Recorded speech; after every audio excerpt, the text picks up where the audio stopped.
dan kepada pihak kepolisian, kami mau kemana? Kalau pada akhirnya juga pihak kepolisian harus diam.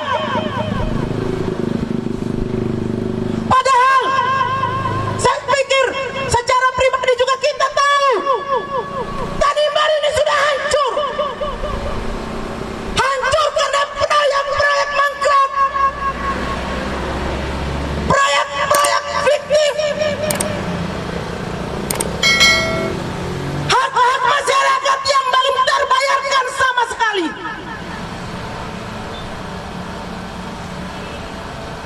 Setiap bulan kita diberi gaji, tapi kepada masyarakat harus banting tulang, namun hak-haknya juga dirampas. Sungguh miris kabupaten ini.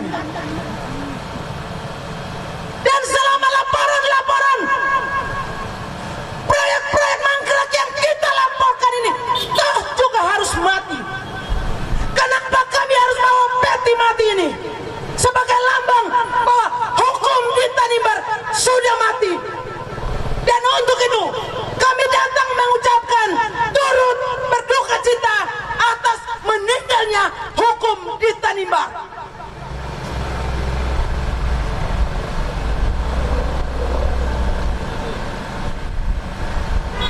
Dan sampai detik ini, bahkan hari ini, kami berdiri seperti orang gila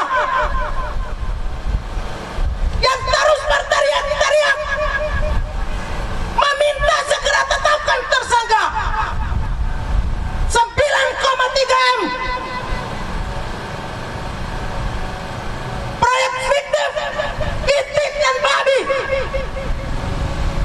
Tapi toh hari ini pihak kepolisian harus diam juga sekalipun namanya sudah dicatut. Ada apa ini? Apakah pihak kepolisian sudah merasa di zona antara nyaman dan cinta? Akhirnya Tanimbar dilema. Kasihan. Hati kalian terbuat dari apa? Batu? Tegakah kalian melihat rakyat yang sangat menderita ini?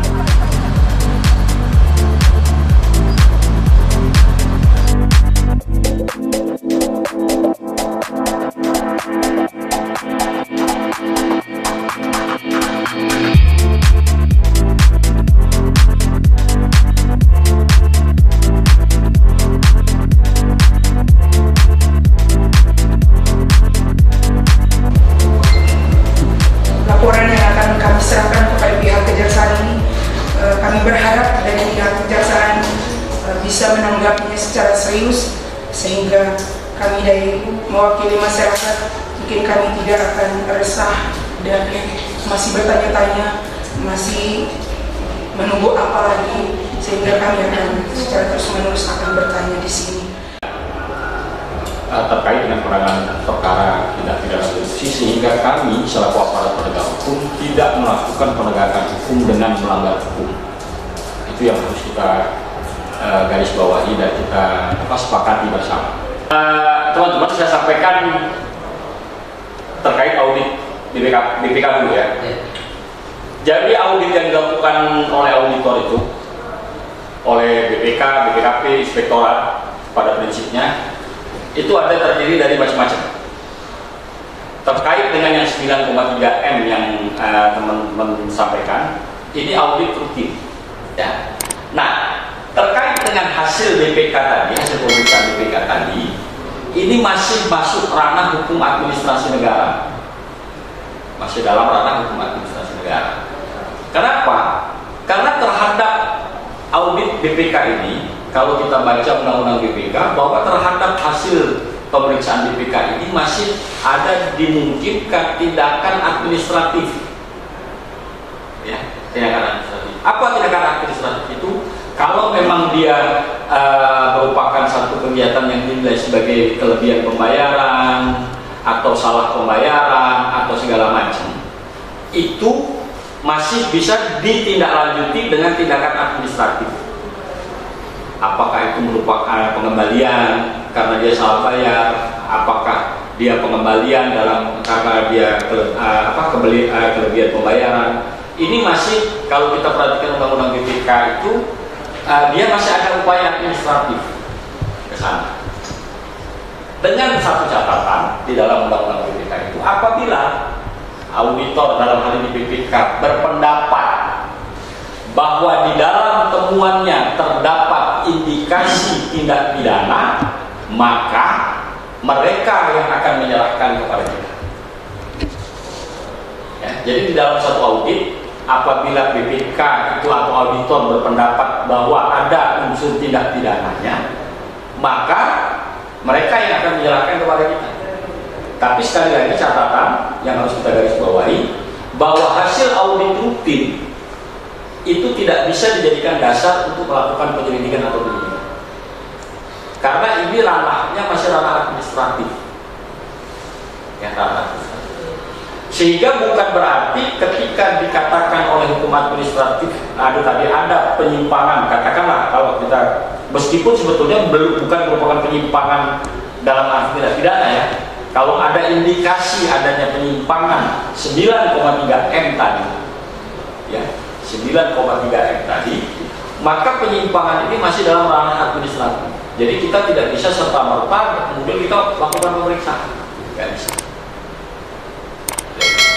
Nah, apa yang bisa dilakukan oleh penyidik dan oleh penyelidik, oleh APH ketika ada informasi ini, maka kita bisa melakukan berdasarkan informasi awal itu, kita pelajari, ya, kita pelajari apakah memang benar ada perbuatan melawan hukumnya di dalam itu, ya, apakah benar ada unsur tidak pidananya di dalam itu. Tetapi bukan berdasarkan hasil pemeriksaan ini tadi, ya, bukan berdasarkan pemeriksaan ini tadi. Kalau ada dugaan tindak pidananya di mana, ya kan? Di mana? Nah, nanti ekornya dari hasil kita itu tadi kembali lagi bahwa terhadap audit yang 9,3 ini tadi, kalau ada unsur tidak pidana, ada nggak kerugian keuangan negaranya di situ? Contoh misalnya, udah dikembaliin dalam ranah administratif, maka tindak pidana sesuai dengan azas tadi, hukum pidana tidak boleh gerak lagi di ujung sana, karena ini sudah diselesaikan secara hukum administratif di sini. Apabila di dalam hukum administratif ini tidak diselesaikan secara hukum administratif, kemudian auditor berpendapat bahwa itu terjadi tidak pidana, kemudian diserahkan kepada kita, maka ini harus diaudit ulang. Atau kita menemukan adanya perbuatan melawan hukum di dalam itu, misalnya dalam 9,3 ini kan gelondongan besar nih, ya, 9,3 itu gelondongan besar. Nah, yang mana ada kerugian keuangan negara timbul di sana? Ya, yang mana ada kerugian keuangan negara timbul di sana? Di mana ada perbuatan melawan hukum pidananya di sana? Nah, terhadap ini tadi, terhadap pelit dan di kita ini tadi, tidak bisa kita ambil kerugian negara yang dari hasil audit rutin ini tadi. Tetap harus dilakukan yang namanya audit perhitungan kerugian keuangan negara, audit PKN istilah kita, perhitungan kerugian negara. Ya, ini nanti keluarnya merupakan laporan hasil perhitungan kerugian keuangan negara, LHPKKN. Nah, inilah hasil audit LHPKKN, inilah yang kita jadikan alat bukti surat dan ahli di dalam berkas kita, ya, gitu. Ya, inilah yang jadi bukan audit rutinnya tadi, ya. Jadi kalau teman-teman ingat, kalau bapak yang di belakang itu tahu nih, dulu kan pernah di website itu ditampilkan, di website BPK kalau nggak salah pada waktu itu ya, hasil audit semua ditampilkan kan, semua di BPK. Nah, kemudian ini digunakan oleh kita, oleh banyak APH, kemudian menggunakan audit ini sebagai dasar untuk melakukan ini. Tidak boleh, karena ajasnya itu tadi. Kemudian makanya keluar, saya ingat betul ada surat dari BPK RI pada waktu itu yang menyatakan bahwa hasil audit yang ditampilkan di dalam website BPK itu tidak dapat dijadikan dasar oleh APH untuk melakukan tindakan penegakan hukum, LIP maupun DIP. Jadi mungkin itu untuk menjawab yang 9,3 tadi. Nah, kalau itu siapa yang menangani? Ya, siapa yang menangani? Sementara ini kami tidak menangani. Ya, sementara ini kami tidak menangani yang 9,3 itu. Ya, sementara ini kami tidak menangani. Karena apa? Berdasarkan informasi yang kita terima, kita sudah tahu nih. Teman-teman juga sudah pasti tahu sudah ada tindakan dari HPH lain ya. Nah, kita otomatis karena sudah tahu ya sudah, tidak akan kita masuk ke sana. Ya kan? Kita tidak akan masuk. Kalau yang teman-teman masuk 9,3 ini siapa yang nangani? Ya karena kita kan udah tahu semuanya nih bahwa sudah ada pihak lain yang masuk. Ya sudah, kami tidak akan ini dan kami tidak akan bersurat kan? Karena sudah jelas-jelas bahwa itu bukan kami yang akan kita tidak bisa lagi tahan itu. Ya, tidak akan jalan. Tapi sekali lagi dalam hal yang yang dalam audit ini tadi kita lihat teman-teman bahwa dia tadi tidak berarti serta-merta gitu. Sudah ada 9,3 nih kerugian negara di 9,3. Karena teman-teman yang melakukan tindakan terhadap 9,3 ini juga harus hati-hati ya. 9,3 ini apa benar kerugian keuangan negara nih? Ya karena kerugian keuangan negara berdasarkan hukum administrasi negara atau hukum keuangan negara itu berbeda nih dengan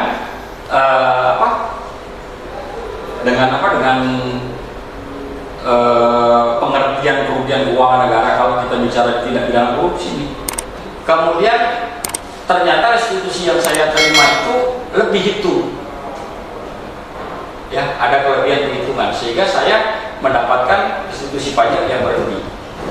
Kalau kita bicara kerugian negara, negara rugi, udah rugi nih, ya kan udah rugi. Karena udah rugi karena negara udah kasih ke saya lebih, ya kan kasih negara lebih. Tapi mari kita perhatikan bahwa dalam hal ini bahwa kelebihan kita ini kan sudah dihitung nih, sudah dihitung. Ternyata perhitungannya salah. Nah kita tidak serta-merta bahwa Anda bisa mengatakan bahwa ada kerugian negara korupsi di sana. Karena setelah adanya kerugian keuangan negara, kita kan dituntut untuk membuktikan adanya perbuatan melawan hukum. Apakah salah hitung ini tadi memang disengaja? Apakah memang maksudnya untuk mendapatkan keuntungan? Ya kan, apakah dalam mengajukan kelebihan ini kemudian dia mengajukan dokumen palsu sehingga kita bisa mengatakan bahwa ini adalah perbuatan melawan hukum. Tapi kalau pure dia salah hitung itu diakibatkan masalah perhitungan saja, tentu kita tidak bisa mengatakan bahwa ini negara rugi korupsi. Karena di sana masih ada mekanisme pengembalian kan, penyetoran kembali. Nah, jadi ini tentunya teman-teman yang menangani perkara 9,3 itu harus juga kita pahami mereka tidak otomatis 9,3 rugi. Kenapa? Karena kerugian negara itu nanti untuk menjadi tindak pidana korupsi ini harus bicara perbuatan melawan hukum. Kalau kita bicara dari konteks tidak pidana korupsi ya. Mungkin itu jawaban saya ya. Terkait proyek yang masih jalan, ya mungkin teman-teman wartawan nih terutama nih kadang-kadang kan ada yang melapor nih dengan laporannya, laporan itu misalnya proyeknya atau kegiatan itu masih dalam tahap lelang, ya masih dalam tahap lelang, atau proyek itu masih sedang berjalan, atau proyek itu masih dalam tahap pemeliharaan. Maka laporan-laporan seperti ini tidak akan kami tidak lanjuti. Ya, tidak akan kami tidak lanjuti. Sepanjang proyek itu belum selesai, belum serah terima tahap 2. Ya, belum selesai masa pemeliharaannya, itu tidak akan kami tidak lanjuti. Kenapa? Karena ini masih hukum administratif yang jalan di sini. Berbagai hukum masih jalan di sini. Hukum administratifnya ada, hukum perdatanya ada, segala macamnya ada. Pak, sudah ada kecurangan di sana. Di proses lelangnya sudah main atur-atur, segala macam. Ya, kami juga belum bisa melakukan itu. Kenapa? Karena kalau dia atur-atur proyek ini tadi, ya, ingat tindak pidana korupsi itu ujungnya harus ada kerugian keuangan negara. Ya, tindak pidana korupsi itu ujungnya ujungnya harus ada kerugian keuangan negara. Jadi kalaulah dia atur proyek di sini, ya kan, dia atur proyek di sini, dia kasih duit lagi di sini, dia macam-macam di proyek di proses lelang ini, atau dia proses di dalam perjalanan ini dia macam-macam, ya kan, ujungnya harus ada kerugian keuangan negara. Ya, ujungnya harus ada kerugian keuangan negara. Nah, dan ingat bahwa kalau bukan tindak pidana korupsi, bukan kewenangan kami. Jadi misal contoh nih, di jalan ini ada dia palsu surat, bukan kewenangan kami. Dia palsu surat di sini, kemudian di ujungnya tidak ada kerugian keuangan negara, bukan kewenangan kami. Karena pemalsuan surat ini bukan kewenangan kami. Kewenangan kami itu kalau ada pemalsuan surat di sini, ada kerugian negara timbul, baru kami bisa tangani. Ya, jadi ini sebagai informasi kepada teman-teman, jangan nanti teman-teman wartawan itu ada kecurangan proses lelang sudah dilaporkan kok tidak ada tindak lanjut. Ya, jadi kami tidak akan menindaklanjuti itu sebelum prosesnya selesai masa pemeliharaan. Ya, jadi kalau yang surat-surat pengaduan begitu kita lihat nih proyeknya masih jalan, masih dalam tahap lelang. Maka disposisi saya kasih ini pasti bahan dan informasi. Tidak akan pernah keluar disposisi saya keluarkan sprint penyelidikan.